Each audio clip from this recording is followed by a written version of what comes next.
안녕하세요. 리얼 스튜디오 이정아입니다. D5 렌더 강의로 돌아왔습니다. 요즘 거의 많이 사용하고 계시죠?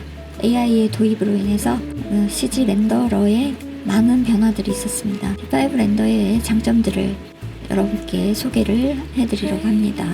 먼저 조경의 종류가 너무 많다 보니까 어디에 뭐가 있고 어떤 게 있는지 조금 알 필요가 있을 것 같아서 그 컨텐츠를 먼저 제작하게 되었습니다. 어떻게 사용하면 좋을지 간략하게 아주 빠르게 한번 진행해 보겠습니다. 예시 이미지들을 같이 보여드리면 좋겠지만 주로 에셋에 무엇이 있고 어떤 종류가 있는지 에셋에 있는 이미지 위주로 보여드리면서 진행하도록 하겠습니다. D5 렌더에는 식물 에셋이 굉장히 많기 때문에 처음 접하시는 분들은 어떤 걸 먼저 써야 하는지, 이게 한국 조경에 맞는 식물인지 고민을 많이 하게 됩니다. D5 렌더에서도 아주 중요한 에셋에 속합니다. 꽃나무, 즉 개화 교목들을 말합니다. 꽃이 피는 나무들을 모아둔 곳으로 대표적으로 배롱나무, 벚나무, 목련, 산수유와 같은 나무들이 여기에 해당합니다. 꽃나무는 외부 조경에서 주로 시선을 끌어주는 포인트 수목으로 매우 유용합니다. 아파트 단지의 중앙광장, 어린이 복합문화공간의 앞마당, 공공도서관 입구, 카페 외부 분위기가 한층 부드럽고 친근하게 보입니다. 활엽수입니다. 활엽수는 우리가 흔히 거리에서 공원에서 보는 일반적인 넓은 잎의 나무들을 말합니다. 느티나무, 단풍나무, 팽나무, 이팝나무 같은 수종들이 여기에 들어갑니다. 사실 한국 조경에서 활엽수는 가장 많이 사용하는 기본 골격이 되겠습니다. 그늘을 만들어주고 공간을 정리해주고 건축물과 사람 사이의 스케일을 자연스럽게 연결해주는 역할을 하기 때문입니다. 아파트 단지 조감도, 학교 외부 투시도, 공공청사, 박물관, 외부 공간 조감도를 만들 때 여기에서 가장 많이 사용하게 되면 종류도 꽤 많이 있습니다. 다음은 침엽수입니다.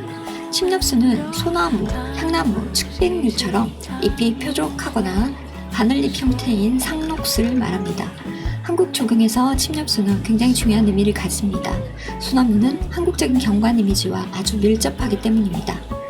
공간을 조금 더 단정하고 고급스럽게 만들어주며 사계절 내내 초록색을 유지하기 때문에 렌더 이미지가 안정적으로 보이게 합니다. 야자수입니다. 리조트 느낌이 강한 곳 특정 지역이나 제주도라든지 컨셉에 맞게 충분히 잘 사용할 수 있습니다. 제주도 리조트, 해양 테마 공간, 워터파크, 휴양형 상업시설 등에 쓰면은 매우 자연스럽습니다. 관목은 주로 키가 낮고 가지가 많으며 화단이나 건물 주변, 보행로, 가장자리에 가장 많이 사용하는 식물입니다. 사철나무, 회양목, 남천, 목서, 탄디와 같은 수종들이 주로 관목에서 카테고리를 이루고 있습니다. 공간을 비어 보이지 않게 만들어주는 가장 중요한 중간 레이어에 해당하는 식재입니다. 꽃 관목입니다. 꽃이 피는 식물을 모아둔 카테고리이며 연산홍, 철쭉, 수국, 산다와 같은 식물들이 여기에 속합니다. 봄과 초여름 분위기를 만들 때 굉장히 유용하게 사용됩니다. 친근하고 사람을 맞이하는 느낌이 살아나기 때문에 어린이 공간이나 유치원, 도서관, 공원 산책로, 단지, 화단에 심게 됩니다.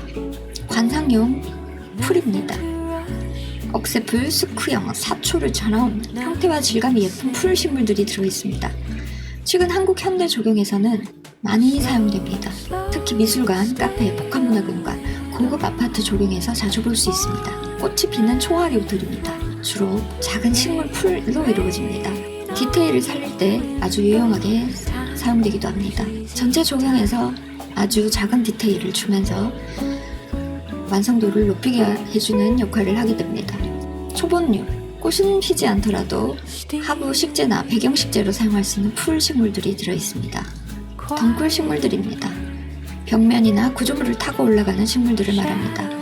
포컬리, 담장, 철제 프레임, 외벽 연출에 자유 사용되기도 합니다.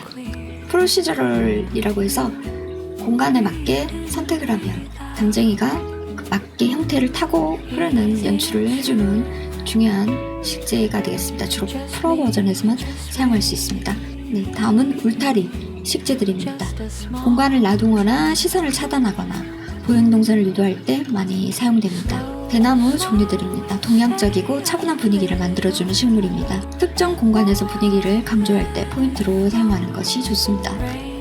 수생식물들입니다. 연못, 수로, 습지, 물가 주변에 주로 서생하는 식물들을 말합니다. 수변광장, 인공연못, 빗물정원, 생태연못 등 그런 공간과 아주 잘 어울립니다. 다육식물들입니다. 잎 줄기의 수분을 저장하는 식물로 건조하고 모던한 분위기의 정원에서 자주 사용됩니다. 한국 일반 공공조용역에서는 사용하지는 않지만 카페나 상업공간, 테마형 외부 공간의 활용도가 높습니다. 건조한 환경에서 잘 사는 선인장류를 말하겠죠. 포켓가든이나 건조, 테마공원, 테마정원 등 그런 곳에 또 적합한 식물들이 되겠습니다.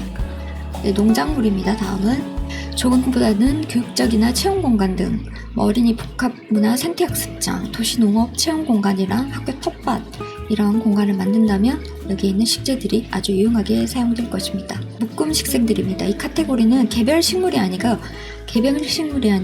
여러 식물, 돌이라던가 이런 것들을 한꺼번에 묶어놓은 에셋을 말합니다. 넓은 공간에 사용하기보다 좁은 실내에 포인트로서 아주 자연스럽게 심을 자신이 없을 때 이 식생을 사용하면 좋습니다. 다음 고사목, 죽은 식물들인데 주로 이제 특수한 장면 때 많이 사용하게 되겠죠. 산불이 났다거나 겨울이라든지 아주 특수한 상황에 있을 때 많이 사용할 수 있습니다. 낙엽입니다. 가을 분위기를 만들 때 주로 많이 사용하게 되겠습니다. 마지막으로 해상도가 저사용용 식물입니다. 카메라와 멀리 있을 때 대규모 조감도 작업을 할 때 유용하게 사용할 수 있습니다. 네, 석재들입니다. 나무만 있으면 밋밋해질 수 있는 공간에 무게감을 주고 훨씬 더 공간의 완성도를 높여주기 때문에 조경석, 디딤돌, 자연석, 바위 포인트 등을 주로 사용하게 됩니다. 네, 이상으로 D5 렌더의 조경 에셋 알아보았습니다. 네, 더 좋은 콘텐츠로 찾아뵙겠습니다.